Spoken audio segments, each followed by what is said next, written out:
रात्री साधारण 1:30 वाजता मी महाबळेश्वरच्या घाटातून गाडी चालवत होतो. पाऊस, धुकं आणि आजूबाजूला दाट जंगल. अचानक माझ्या उजव्या आरशात काहीतरी चमकलं.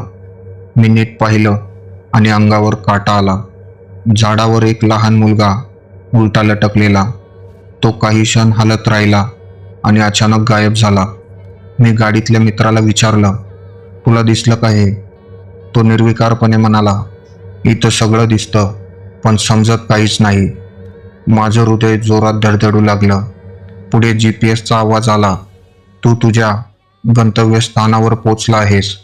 पण समोर काहीच नव्हतं, फक्त गडद जंगल, एक पायवाट आणि त्या अंधारात काहीतरी भयानक आमची वाट पाहत होतं. पुढे काय घडलं ते पाहण्यासाठी वर दिसणाऱ्या फुल स्टोरी लिंकवर क्लिक करा.